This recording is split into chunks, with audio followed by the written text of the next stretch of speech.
Do you guys remember when COVID first started? As a matter of fact, the general population didn't even call it COVID back then. They called it the Wuhan flu. And experts were concerned. They were saying, no, you can't call it that, because if you call it that, you may instigate xenophobia and bigotry towards the Chinese people. So then Trump comes up and calls it the China virus, much to the dismay and horror of journalists. But for some reason, I understand that it's not okay to associate the name of the country with the pandemic, but it's perfectly okay to associate the name of the country to the ominous balloon that is hovering over the United States, creating tensions and worsens relationships. So why is it okay to call it the China balloon, but not okay to call it the China virus? Because apparently one causes bigotry and xenophobia, and the other one doesn't. I guess bigotrists nowadays are very sophisticated intellectual people that do not stigmatize unless they really deeply analyze the situation. I'm literally baffled by this. Genuinely confused. First of all, I do not think that calling it the Wuhan flu would have necessarily got more racismus against people that happen to be Chinese. It's just where the disease originated from. And from what I gathered, even the people that were blaming China, they were blaming the government because they lied to people in the initial stages. They lied about transmission. They lied about the fact that it's not going to get out of their country in order for other nations not to stop doing business with China. So even then, people were blaming the government. Now, regarding the spy balloon, yeah, it causes a little bit of angst. It causes a little bit of panic in the population because you have an ominous balloon hovering across the nuclear arsenal of the United States. It takes $200,000 to pop it. And it wasn't nice for the average American. And apparently China has sent more. There is now one over Mexico, right? That this is a clear attempt in order to strain relations, in order to apply pressures to the diplomatic relationships between the US and China. So now that you have deliberate attempts, now it's fine to call it the Chinese balloon. Apparently, there is an Air Force general which believes that in 2025, there's going to be a conflict between the United States and China. It's important to mention that he hopes that he is wrong, but he wants his men to be prepared.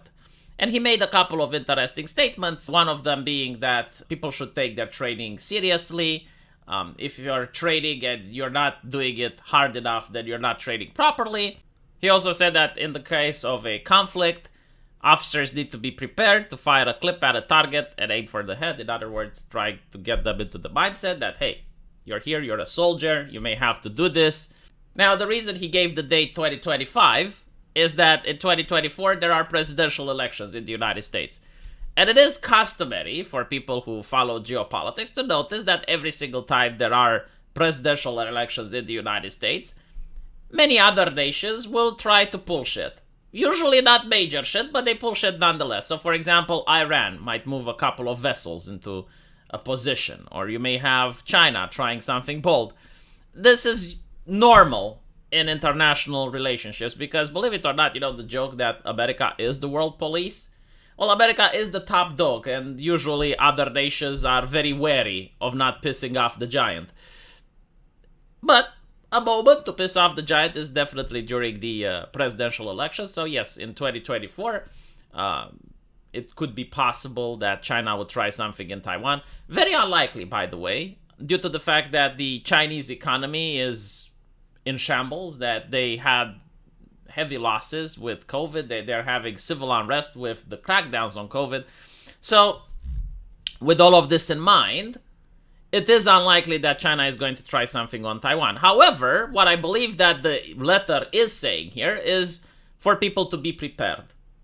In fact, this particular letter is not an official statement by the Department of Defense. These comments are not representative of the department's view of China. An AMC spokesperson confirmed in statement on Friday that the memo is real. This is an authentic internal memo from General Minihan addressed to his subordinate command teams. His order builds on last year's foundational efforts by Air Mobility Command to ready the Mobility Air Force for future conflict should deterrence fail.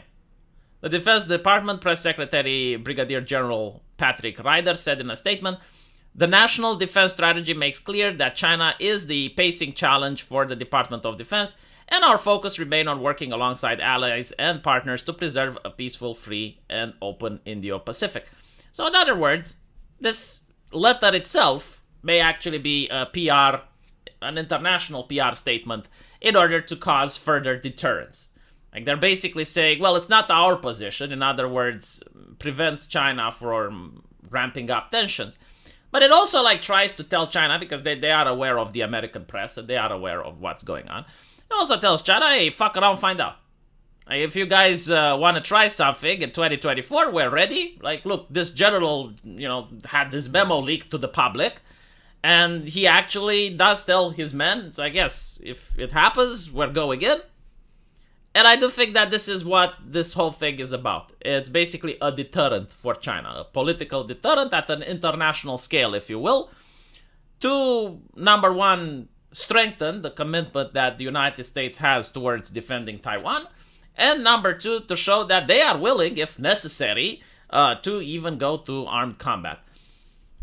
We are noticing a little bit of game of chicken happening around with the balloons, with the... Because the thing with the balloon is that China wants you to know that they have a balloon over there, right? Like, that's probably why they sent it. Could also be sent to see how rapid the United States notices it, how they manage to take it down, what weaponry they use, many reasons. However, this caused massive strain and tensions within the relationships between the United States and China, and this is just a deterrent. That's how I view it. I do not think that there's necessarily going to be conflict in 2024. I do believe that there was ramping up tensions, and there could have been a conflict before COVID, but that's before the evergreen situation happened in China. That's before the pandemic, and all of that may have delayed the inevitable, if not canceled it altogether. For example, China might be a little bit less gung-ho after seeing what happened with Russia. Seeing how the international community did actually go along with the sanctions, seeing how the Russian military is struggling against what should have been an easy defeatable force, they may have other plans for Taiwan. I mean, there are other options besides military. You can use economic pressure, you can try to subvert, buy out politicians, so many other options are still available for China. It doesn't have to actually go to military conflict, which could have disastrous repercussions for the Chinese government. So yeah, I genuinely do not think that this is going to happen in 2025, but I made wrong predictions before, so who knows. Let me know what you guys think though, and there is a pinned comment that will take you to my live stream. Yes, I do live stream. I have a live stream channel. It's very funny, I heard.